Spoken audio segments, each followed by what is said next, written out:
Programme में आपको खुशामदीद कहते हैं। मैं असदुल्ला खान हूं। बहुत सारे इश्यूज इस वक्त पाकिस्तान में चल रहे हैं। एक तो सबसे पहले मईशत का मसला है, उस पर सब सर जोड़ के बैठे हैं।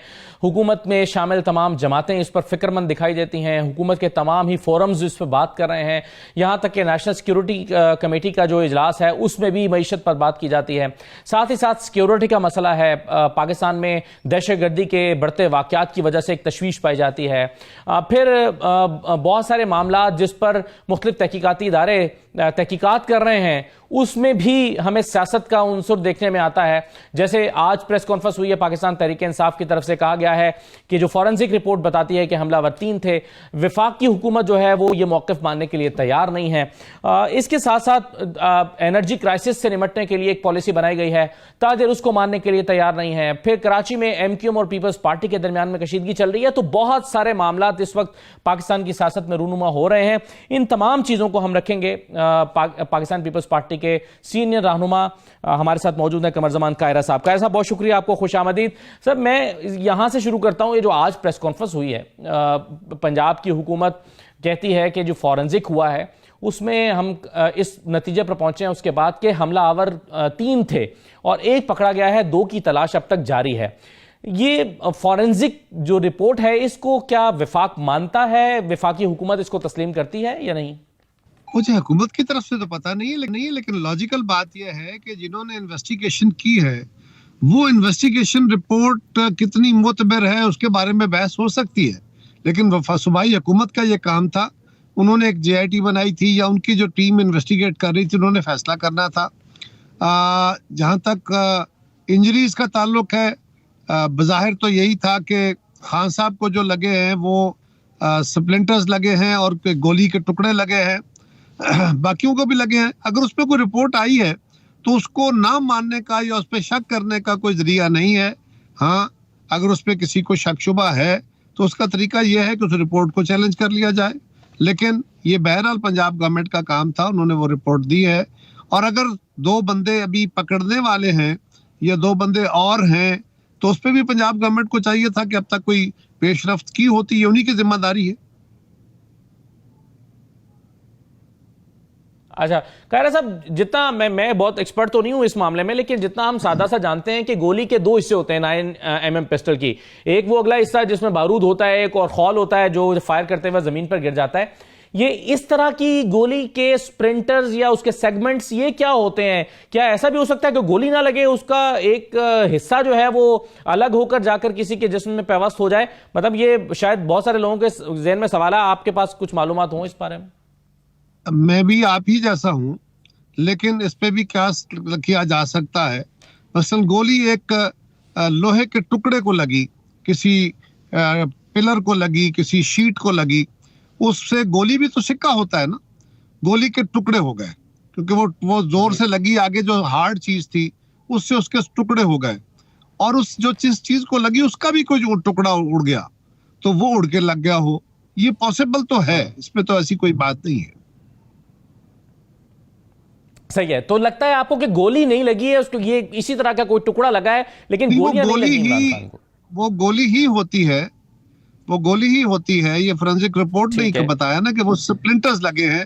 स्प्लिंटर्स बेसिकली उस गोली के टुकड़े हो जाते। एक होता है कि एक पूरा सिक्का निकला, वो किसी भी जगह जाके हिट किया उसने, वो पूरी बुलेट के तौर पे किसी वजूद में लगा तो उसके अंदर जाके धंस गया, किसी पार्ट पे लगा तो उसको उसने डैमेज किया। लेकिन अगर किसी हार्ड एरिया को टच करता है, यानी लोहे की चीज को, पत्थर को, तो फिर वो सिक्का टूट जाता है जोर से। उसके टूटने से जो उसके टुकड़े बनते हैं वो गोली ही होती है, लेकिन वो गोली के आगे छोटे छोटे पीस बन जाते हैं। ठीक है, तो कायरा साहब, ये कितनी तशवीश की बात है आपके ख्याल में जी कायरा साहब, एक हुकूमत की एक कन्विंस है इस बात पे कि हमलावर 3 है, लेकिन 2 को अभी तक पकड़ा नहीं जा सका। फिर यह भी कहा गया कि कोशिश हुई कि जो हमलावर था उसको मौके पर मार दिया जाए, लेकिन गोलियां उसको नहीं लगी, एक और मौजम नामी कारकुन को लग गई। तो ये तो हमारी हुकूमतों की कारकर्दगी पर, चाहे वो पंजाब हुकूमत हो, विफाक का भी शायद इसमें कुछ रोल बनता हो, लेकिन ये अभी तक हमलावरों को ना पकड़ा जाना और तमाम हकायक का 2 महीने गुजरने के बावजूद भी सामने ना आना, ये पाकिस्तान के इदारों पर बहुत सारे सवालिया निशान पैदा नहीं करता कि अभी तक इसी बहस में उलझे हुए हैं कि हमलावर कितने थे 2 महीने के बाद भी? देखिए, पहली गुजारिश ये है कि इसमें वफाकी हुकूमत का कतान कोई ताल्लुक नहीं है। लॉ एंड ऑर्डर, वहां पे मौके पे सिक्योरिटी, ये जो इंसिडेंट होता है, इसकी जो इलाज है, इसकी जो रिपोर्ट है, उसके बाद इसकी जो इन्वेस्टिगेशन है, ये तमाम तर काम सूबाई हुकूमतों का है। इसमें सूबाई हुकूमत अगर मरकजी हुकूमत से किसी लेवल पे किसी तरह का तावन मांगती है, वो तावन कहती है कि कोई इदारा हमारी सपोर्ट करे या कोई फोरम हमें चाहिए या किसी तरह का तावन तो उसमें वफाकी हुकूमत अपना रोल अदा कर सकती है या करती है। उसके लिए हम हाजिर हैं। लेकिन ये बदीही बिल्कुल वाज़ेह तौर पे सूबाई हुकूमत का काम था। अगर उनको इस बात का इल्म हो चुका है कि बंदा एक नहीं तीन थे तो अब तक पकड़ने चाहिए थे। अगर नहीं पकड़े गए तो एक सवालिया निशान जरूर है बिलाशुबा। और जहां तक ताल्लुक गोली का है, जो बंदा फौत हुआ उसको जो गोली लगी है वो बज़ाहिर तो ये था कि वो एक, जो आपने फुटेज देखी, आपने भी देखी होगी, कि वो बंदा भाग रहा है, उसके पीछे वो नौजवान जिसने उसका हाथ पकड़ा था वो भाग रहा है और ये बंदा उसको पीछे से पकड़ता है और उसको गोली लगती है। फुटेज में तो वाज़ेह नजर नहीं आता, लेकिन जब उसका मेडिकल लीगल हुआ है तो पता चला कि पीछे से गोली लगी है। अब पीछे से गोली लगने का वहां पे बज़ाहिर कोई मौका नहीं है। अपेरेंटली उसको पीछे से अगर किसी और साइड से गोली आके हिट की है तो ये तो अभी तक क्लियर हो जाना चाहिए था कि वो गोली कौन सी थी, किस कैलिबर की थी, किस गन से चली होगी। तो फिर यकीनन एक नहीं फिर दो बंदे होंगे, क्योंकि एक बंदा तो वो था, या एक से ज्यादा होंगे, मुझे इसका इल्म नहीं है। लेकिन ये मामला अभी तक पंजाब की हुकूमत लेकिन हकायक सामने आने चाहिए, जो कि खान साहब की अपनी कमेंट है, उनके हकायक सामने आने चाहिए। उसमें वफाकी हुकूमत जिस तरह का तावन मांगा जाएगा, बावजूद तमाम तर इख्तलाफात के, हमारी तरफ से तावन जो है वो हाजिर होगा। बिल्कुल ठीक है। अच्छा कायरा साहब, जरा मईशत पर आ जाते हैं। मईशत पर इसमें तो कोई दूसरी राय नहीं है कि एक तशवीशनाक सूरत हाल है और इस पर एक आम पाकिस्तानी को भी उतनी तशवीश है जितनी आपको तशवीश है, या आपको भी उतनी ही है जितनी आम पाकिस्तानी को है या पाकिस्तान तहरीक इंसाफ को है। और इसकी हर फोरम पर हुकूमत बैठकर इस पर बात कर रही है। कल एक वाइट पेपर आया, आज वजीर खजाना ने उस पर जो है वो अपना रद्द-ए-अमल भी जाहिर किया। लेकिन बुनियादी सवाल यह है कि इस वक्त जो मुश्किलात हैं, हमारी जो हमारे रिजर्व्स कम हो रहे हैं, जो महंगाई बढ़ रही है, चीज़ें कंट्रोल नहीं हो रही हैं, इसके लिए आप कायरा साहब जाती तौर पर कन्विंस्ड हैं कि एक रोड मैप हुकूमत के पास है और अगर कुछ अर्सा गुजर गया, इसकी इंप्लीमेंटेशन हो गई तो 2-3 महीने में चीज़ें बेहतर हो जाएंगी? आपको लगता है कि ऐसा कोई रोड मैप हुकूमत के पास मौजूद है? देखिए, पहली बात तो यह है कि हुकूमत वक्त जो होती है वो अवाम से ज्यादा मुतफक्कर होती है, क्योंकि वो फैसला करने की मैंडेटेड होती है, उसकी ये जिम्मेदारी होती है, वो आंसरेबल होती है। और एक सियासी हुकूमत ज्यादा आंसरेबल होती है, कुछ तो लोगों के पास जाके कल वोट लेने होते हैं, वो लोगों के वोटों से मुंतखब होके आई होती है, वो उन्हीं की तर्जमान होती है, लिहाजा उसका मैंडेट ज्यादा होता है, उसकी रिस्पॉन्सिबिलिटी ज्यादा होती है, सो वो मौजूद है। लेकिन ये सारे मुश्किल फैसले जिसके नतीजे में महंगाई बढ़ी, बिलाशुबा बढ़ी, और लोगों की जिंदगी में तकलीफ आई, बिलाशुबा आई। बहुत सारे लोगों ने बहुत पैसा कमाया इस दौर में, ये भी बात दुरुस्त है। इस महंगाई का, इस जो क्राइसिस बना हुआ है, इसके बेनिफिशियरी भी बहुत सारे हैं। आपको बहुत ताजर, सनतकार, बहुत सारी सनतें ऐसी हैं जिनके अंदर बहुत पैसा बनाया गया है, कोविड में बनाया गया था, मतलब कारोबार में बनाया, जो जुर्म करके नहीं बनाया गया, लेकिन बहुत बड़ी तादाद में लोगों की जिंदगी में तकलीफें आई हैं। अब उसके लिए क्या मुमकिन कोशिश की जा सकती है?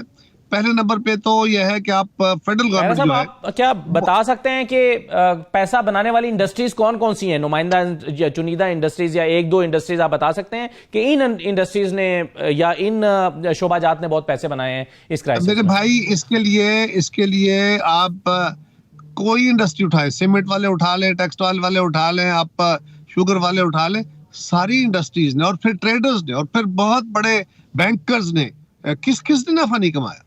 स्टॉक मार्केट में मनी चेंजर्स ने, बेशुमार लोगों ने, ट्रेडर्स ने, दुकानदारों ने बेपनाह मुनाफे कमाए हैं। हाँ, ये बात दुरुस्त है कि फिक्स्ड इनकम ग्रुप वाले जो लोग हैं उनकी जिंदगी में तलखियां आई, तकलीफें आई, बाकी लोगों की जिंदगी में भी आई। मैं ये नहीं कह रहा, मजदूर भी तंग हुआ है, किसान भी तंग हुआ है, लेकिन क्या ये शौक से किया गया? क्या कोई हुकूमत ऐसी होगी जो खुद अपना माली सियासी नुकसान करे? वो नुकसान क्यों किया गया? इसलिए कि उसके अलावा रास्ता नहीं था।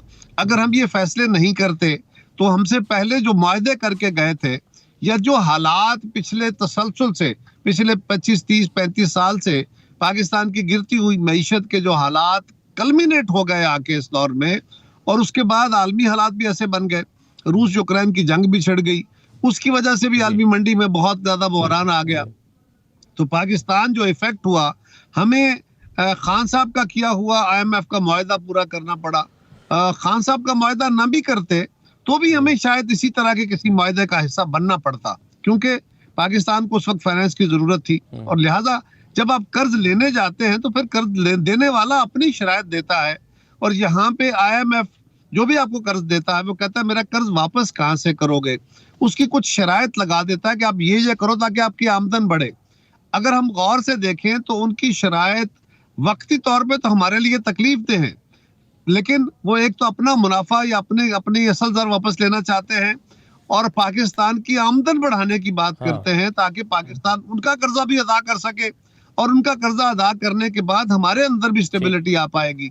लेकिन इस सारे अमल में हम हत्तुल इम्कान कोशिशें कर रहे हैं, लेकिन आलमी हालात में भी बहुत उतार चढ़ाव आए जिसकी वजह से अभी तक स्टेबिलिटी नहीं है।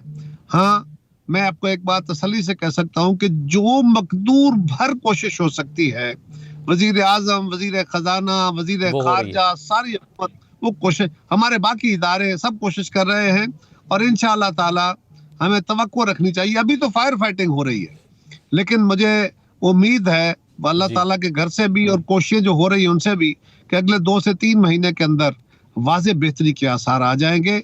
अभी कुछ जो तलखी आई है, आपने खुद फरमाया जी जी जी जी सर, जैसा कि आपने खुद कहा कि आप ज्यादा मुतफक्किर हैं, आप सियासतदान हैं, आपने वोट लेना है, हलकों में जाना है, आवाम के पास जाना है, लेकिन आप क्या समझ रहे हैं कि इन सारी कोशिशों को जो है वो आवाम देख रहे हैं या आपके वोटर्स देख रहे हैं और वो कह रहे हैं कि जी बिल्कुल ठीक है, आप सही कर रहे हैं, मुश्किलात हैं, लेकिन हम फिर भी आपको वोट देंगे? क्योंकि हालिया जो ज़िमनी इंतखाबात हुए हैं उसमें ऐसा लगा कि आवाम इन तमाम चीज़ों को नहीं देख रहे, बल्कि अपने ऊपर आने वाली मुश्किलात का मलबा मौजूदा हुकूमत पर डाल रहे हैं और पिछली हुकूमत को इसका जिम्मेदार कम करार दे रहे हैं। तो आप इस मामले से ऑन ग्राउंड अपने वोटर के सामने कैसे निपटेंगे? आप कैसे समझा पाएंगे उसको ये बात कि हम इसके जिम्मेदार नहीं हैं? कि पहली गुजारिश तो ये है कि ये कहना कि मैं जिम्मेदार बिल्कुल नहीं हूं, ये भी शायद मुनासिब नहीं है, लेकिन इसकी जिम्मेदारी माजी पे ज्यादा जाती है, ये बात भी गलत नहीं है। लोग बिलअमूम इस मामले, इस निटी ग्रिटी, जो कानूनी पेचीदगियां और मुआशी इशारिये या मईशत की जो गुत्थियां हैं, लोगों को इससे गर्ज नहीं होती।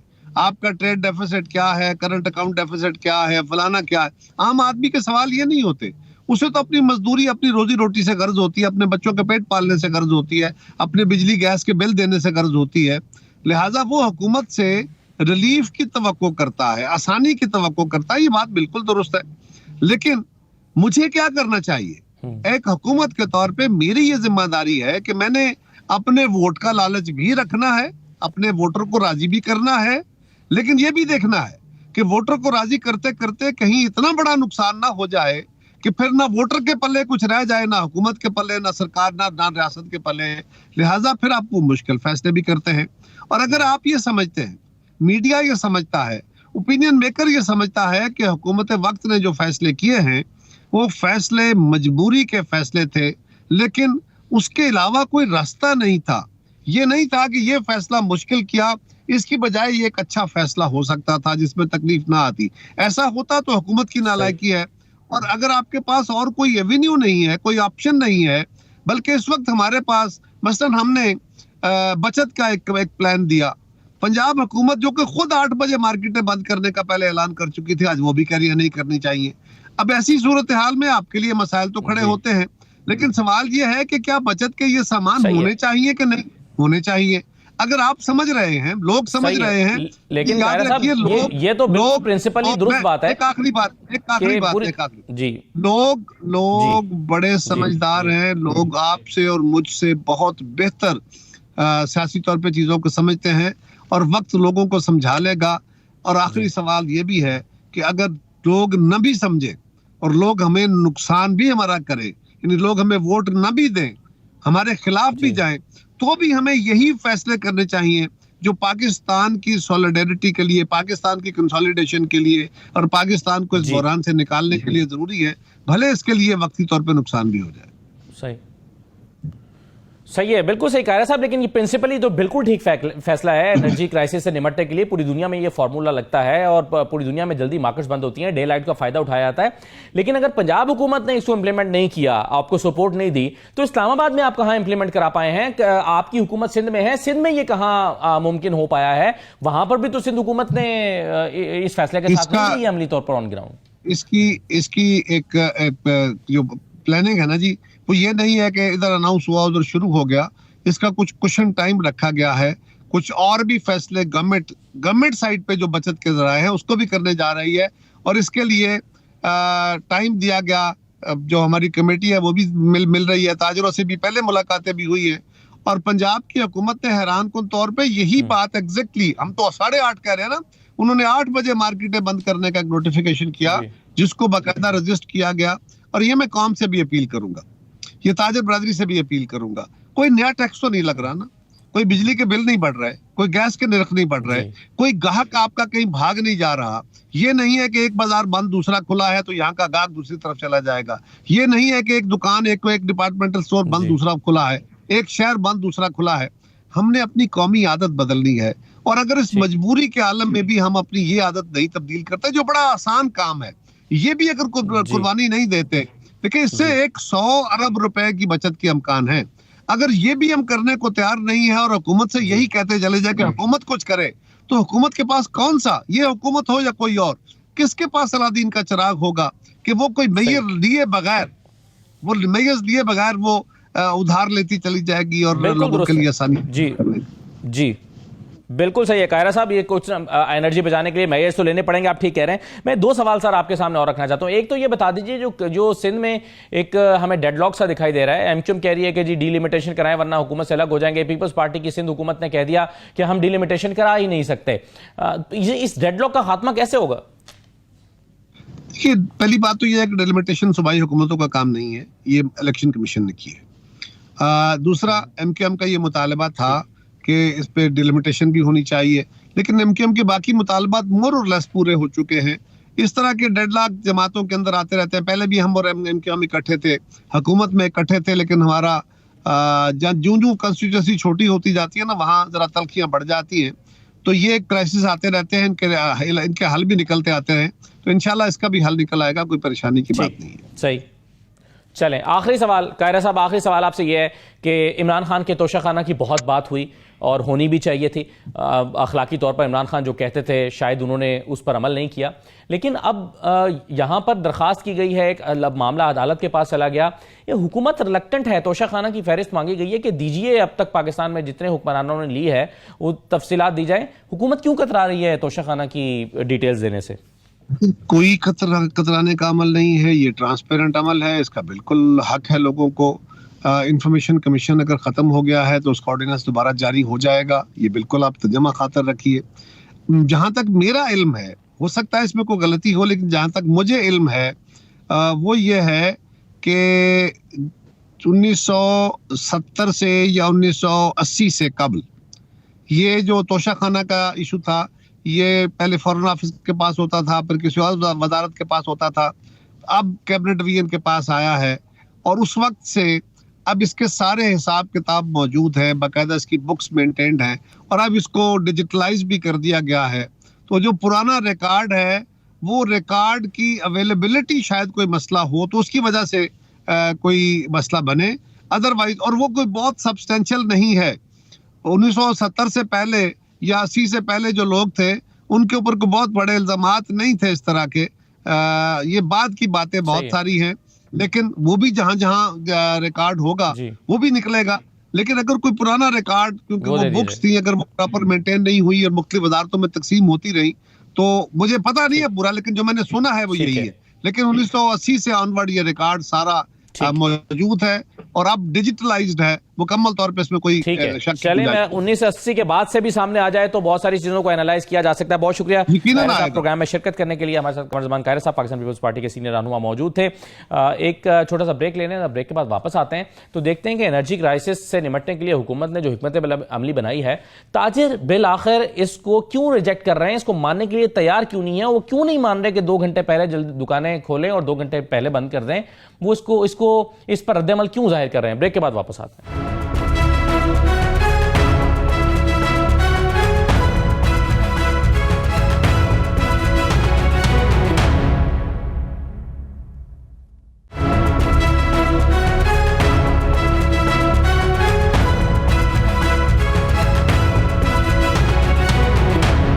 ब्रेक के बाद आपको दोबारा खुशामदीद कहते हैं। हुकूमत ने तवानाई बहरान के खात्मे के लिए या इससे निपटने के लिए कुछ मेजर्स लिए हैं। मार्केट्स उन्होंने 8:30 बजे बंद करने का फैसला किया है, लेकिन ताजिर इसको नहीं मान रहे हैं। हमारे साथ स्टूडियोज में अजमल बलोच साहब मौजूद हैं, सदर हैं ऑल पाकिस्तान अंजुमन ताजरान के।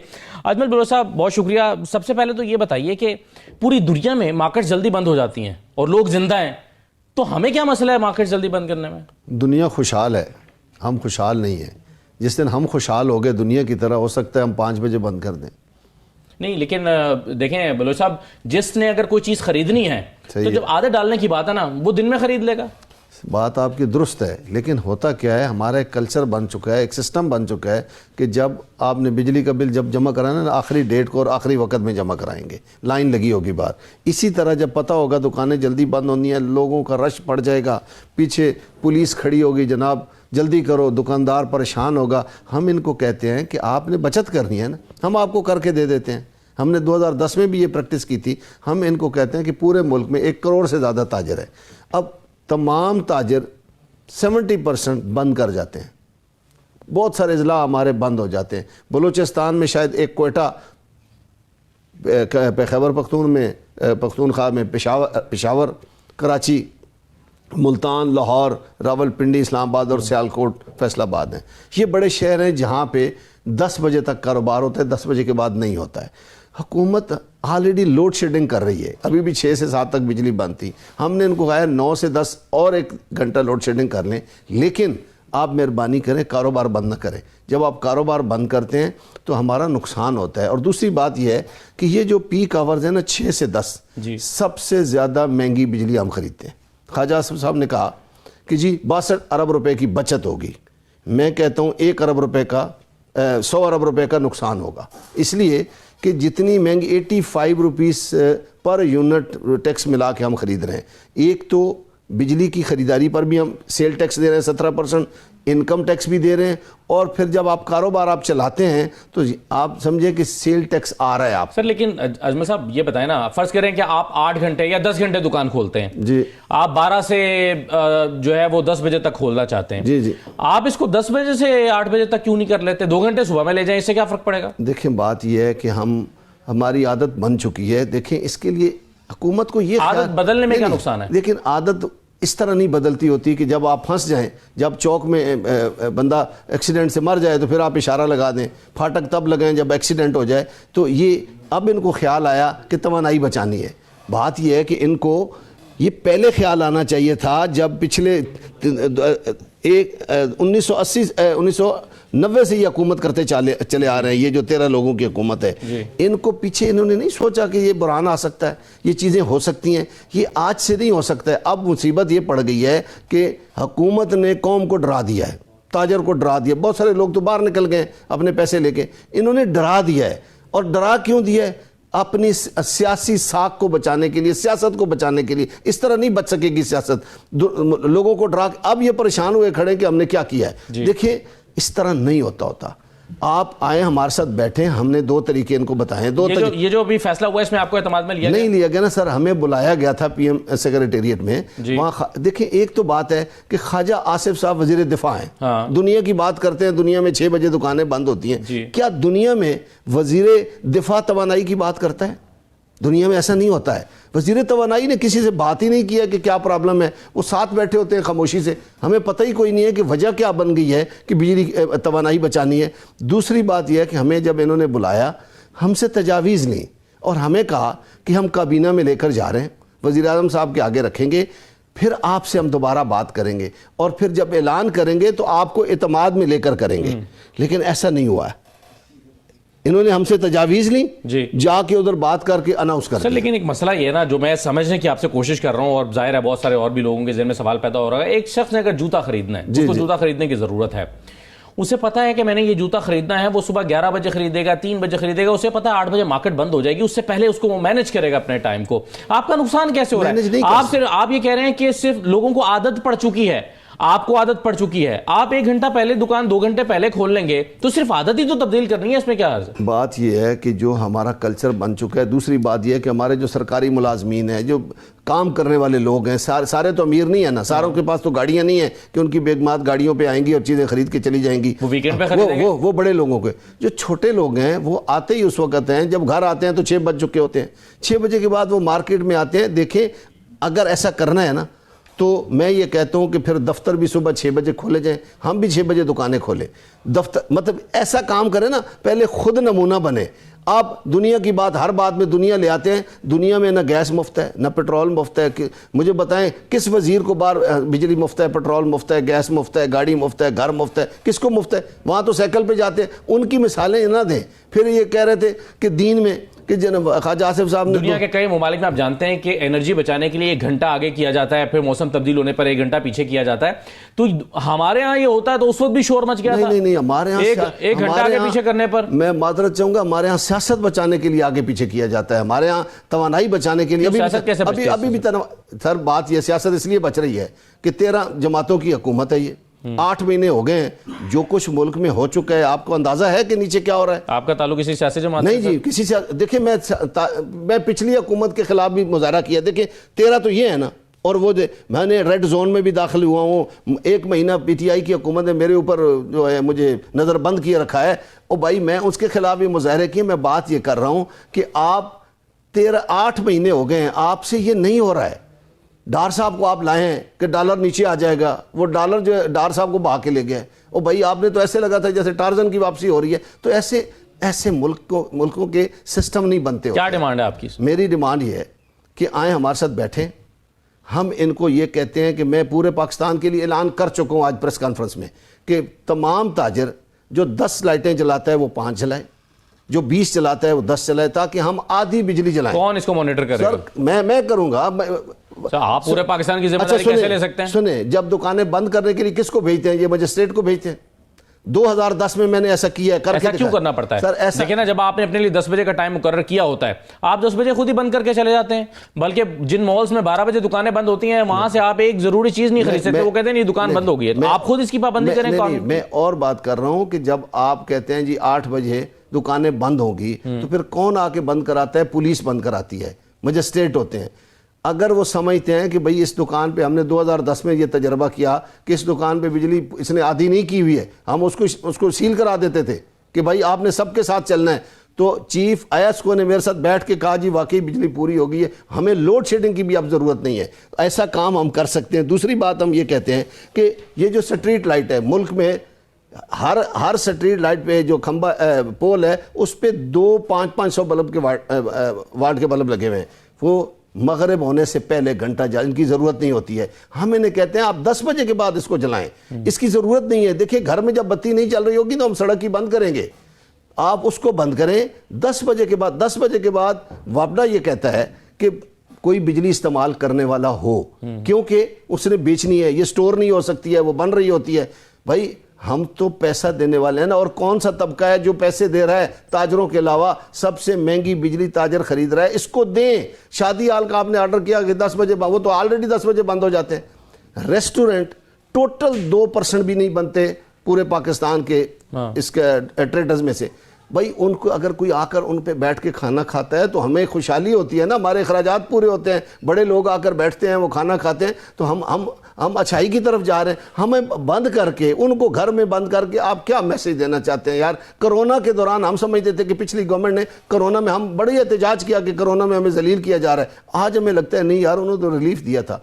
ये पिछले जो ही आए इन्होंने 9 बजे दुकानें बंद की हैं, सुबह इनकी बात नहीं मानते, अभी फिर सुबह नहीं मान रहे। साहब अब हल क्या है इस मसले का? आप कह रहे हैं कि बिजली आधी इस्तेमाल करेंगे, अब आधी बिजली दो हल है सर, दो हल। आधी का तो कोई डेफिनेशन नहीं सर है ना। मैं ईमानदारी से कह रहा हूं, देखें जब दुकानें बंद एसी चेक करते हैं ना कि बंद हो गई है, मार्केट नहीं हुई है, वो ये भी तो चेक कर सकते हैं, लेकिन हम गारंटी देते हैं इंशाल्लाह जब हम बात करते हैं वसूख के साथ, ताजर अल्हम्दुलिल्लाह चाहे चमन में बैठा है या भावलपुर में बैठा है, वो हमारी बात को मानता है, उसकी लड़ाई हम जब लड़ते हैं तो वो बात भी मानता है। हम देखें हुकूमत के साथ ये तावन कर सकते हैं अगर वाकई आज मार्केट्स बंद नहीं हुई 8 बजे।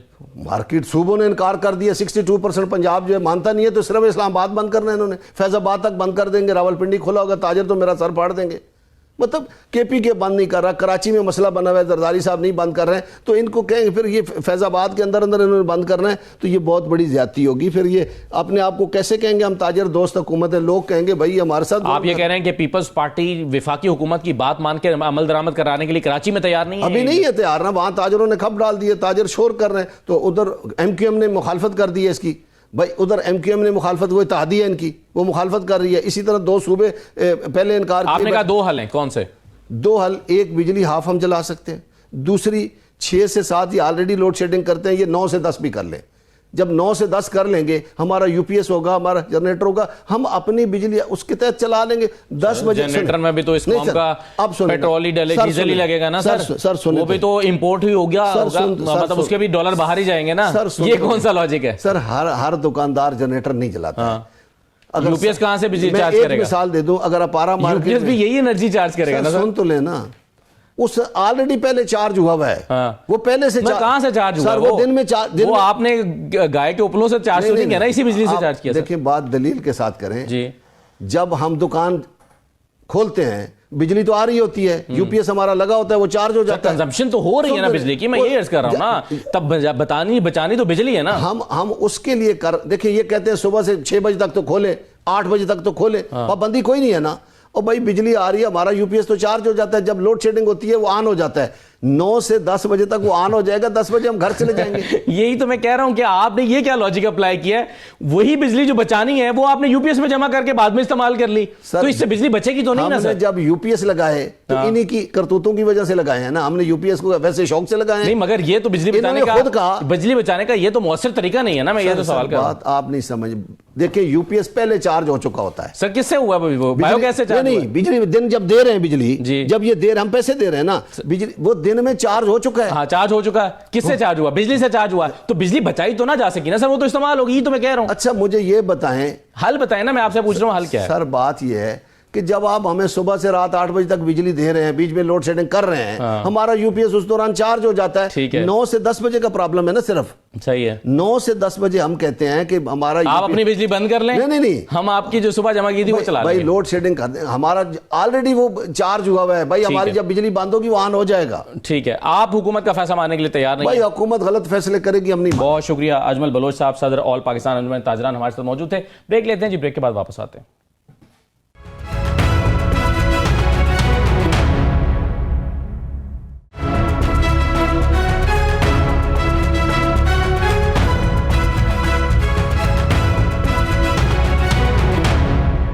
ब्रेक के बाद आपको दोबारा खुशामदीद कहते हैं। पाकिस्तान में मुर्गी और अंडे का बहरान बढ़ता जा रहा है और उसकी बुनियादी वजह यह है कि पिछले 2.5 महीने से सोयाबीन और कैनोला के जो फंसे हुए जहाज थे उनको रिलीज नहीं किया जा रहा है, और इसकी वजह से जो सिर्फ जहाज़ों की डैमेज है उसकी मद में $4 लाख रोजाना का नुकसान हो रहा है।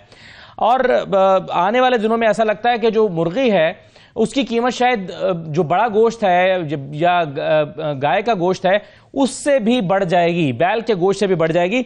ये सूरत हाल क्यों डेवलप हुई है, ये ऐसा क्यों हो रहा है, और हुकूमत इन जहाज़ों को रिलीज क्यों नहीं होने दे रही है, इस पर हम बात करेंगे। हमारे साथ नवाबजादा शहजाद अली खान साहब मौजूद हैं, pattern in chief all Pakistan solvent extraction association. बहुत शुक्रिया नवाबजादा साहब। सबसे पहले तो सर ये बताइए मसला क्या है? ये जो 2.5 महीने से जहाज फंसे हुए हैं इसको छोड़ा क्यों नहीं जा रहा है, क्या वजह है? बहुत शुक्रिया जी। और मैं सबसे पहले तो चैनल 92 को कम्प्लीमेंट करना चाहूँगा कि आज से 1.5 माह पहले जब ये इशू बन रहा था तो उस वक्त चैनल 92 ने सबसे पहले आवाज़ उठाई थी। और इसमें मसला ये है जी कि कुछ गवर्नमेंट को मिसअंडरस्टैंडिंग्स थी, कुछ लैक ऑफ नॉलेज थी मिनिस्ट्री ऑफ फूड सिक्योरिटी की, जिसकी बुनियाद पे उन्होंने जहाज़ों को होल्ड किया था।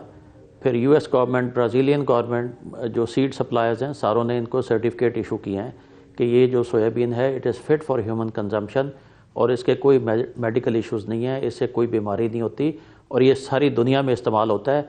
ये 150 मुल्कों में इस्तेमाल हो रहा है और एक्सपोर्ट हो रहा है।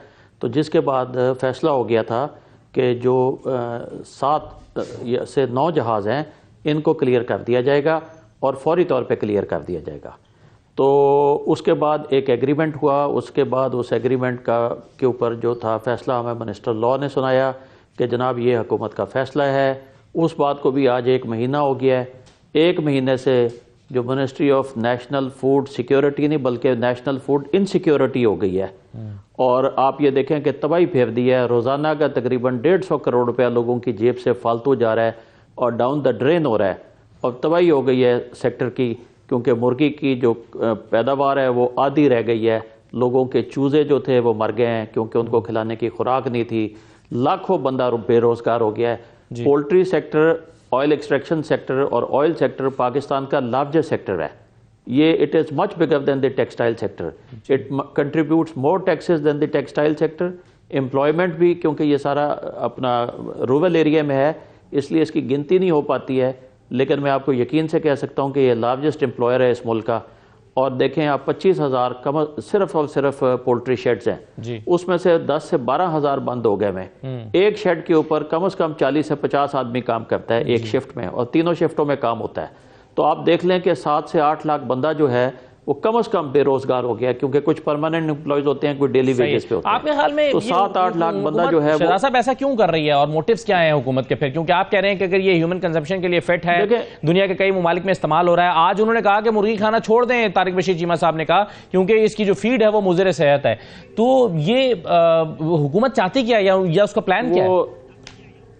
ये चीमा साहब की कम समझ है, कम अकली है और इनकी खुशकिस्मती ये है कि इस वक्त 13 पार्टियों की कोलिशन है, वरना तो मिनिस्टर तो होना दूर की बात, ये कहीं किसी और ओहदे पे भी नहीं हो सकते थे काबिलियत के तहत। बट आज जो उन्होंने बातें की हैं वो टोटल झूठ बोला, उन्होंने गलत बात की है और मैं उनको आपके टीवी के चैनल के ज़रिए चैलेंज करता हूँ कि मेरे साथ किसी टॉक शो में बैठ जाएं, किसी एंकर के साथ बैठ जाएं। आखिरकार वो इतने अरसे से पॉलिटिक्स में हैं, उनके कुछ एंकरों से अच्छे ताल्लुकात भी होंगे, जो वो समझते हैं उनकी फेवर के, उसके साथ बैठ जाएं और पाकिस्तान की आवाम को फैसला करने दें। सवाए गलत बयानी के जो वो कैबिनेट में समरी लेके गए वो भी गलत बयानी पे मबनी थी, झूठ पे मबनी थी। हम प्राइम मिनिस्टर साहब को मिलने की कोशिश कर रहे हैं, उनको बताने की कोशिश करेंगे और प्राइम मिनिस्टर साहब खुद कारोबारी फैमिली से बिलोंग करते हैं। आई एम श्योर वो ये सारी बातें समझ जाएंगे, वो समझ चुके हुए हैं, लेकिन कुछ मेरा ख्याल है पॉलिटिकल मजबूरियाँ हैं और स्पेशली पंजाब के जो हालात हैं उसकी वजह से शायद ये सारी जो नॉनसेंस है उसको टॉलरेट किया जा रहा है। इससे नुकसान कितना हो रहा है शहजाद साहब? रोजाना जो कितने लाख डॉलर्स का इसकी वजह से नुकसान हो रहा है? मैंने आपको गुजारिश की कि 50 लाख मुर्गी है, 2.5 किलो की एक मुर्गी होती है, उसमें 70% गोश्त होता है। हाँ। 50 लाख को 2.5 लाख से मल्टीप्लाई 2.5 kg से मल्टीप्लाई करके उसका 70% ले लें और 162 रुपये गोश्त की कीमत इंक्रीज़ हुई है 1 नवंबर वर्सेस 3 जनवरी जी। तो ये 142 करोड़ रुपया तो सिर्फ आप लोग जो हैं, मैं, आप, इस चैनल से और इस कौम से जितने लोग ताल्लुक़ रखते हैं वो रोज़ाना का नजराना पेश कर रहे हैं मिनिस्ट्री ऑफ फूड इनसिक्योरिटी को। और उसके अलावा आप देखें लाखों बंदा बेरोज़गार हो गया है। पूरी सॉल्वेंट एक्सट्रैक्शन इंडस्ट्री 3 माह से बंद है, उसके पास सीड नहीं है, उसके पास भी जो हज़ारों लाखों आदमी जॉब करता था वो भी सारा बेरोज़गार हो गया हुआ है। उसके अलावा आपके जो डे ओल्ड चिक है, पेरेंट फ्लॉक है, जो आपका अंडा है, और इसके अलावा सबसे बड़ा प्रॉब्लम जो एक और आया हुआ है वो डेयरी सेक्टर में है, क्योंकि ये सोयाबीन मील की कंजम्पशन के बाद जो कैटल फीड थी उससे दूध की पैदावार और गोश्त की पैदावार बड़ी तेज़ हो गई थी और जो भैंस 10 किलो दूध दे रही थी वो सोयाबीन मील और कैटल फीड के बाद 15-16 किलो पे आ गई थी। तो उनकी इनकम भी बैडली इफेक्ट हुई है। तो पूरा आपका रूरल एरिया इस वक्त शटर हुआ है एक बचकाना फैसले की और बचकाना ज़िद की वजह से। सही है शहजाद साहब, ये सोयाबीन जो है वो पोल्ट्री फीड बनाने के लिए कितना ज़रूरी है? क्या इसका कोई ऑल्टरनेटिव भी है?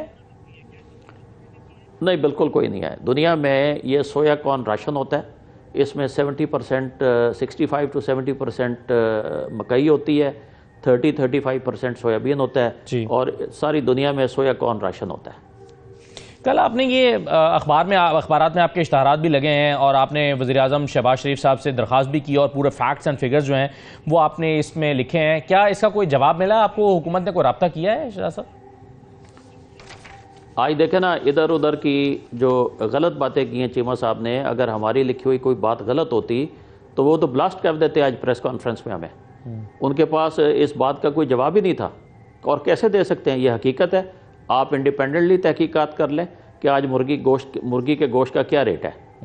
3 नवंबर का हमने 1 नवंबर का रेट दिया और फिर इन्होंने लोगों को कहा ये सर्दियाँ हैं, ये शादियाँ हैं, इसलिए मुर्गी महंगी हमेशा होती हैं। तो हमने पिछले 2 साल का रेट भी दे दिया। पिछले 2 साल में ये 300 रुपये से कम इसके गोश्त की कीमत थी।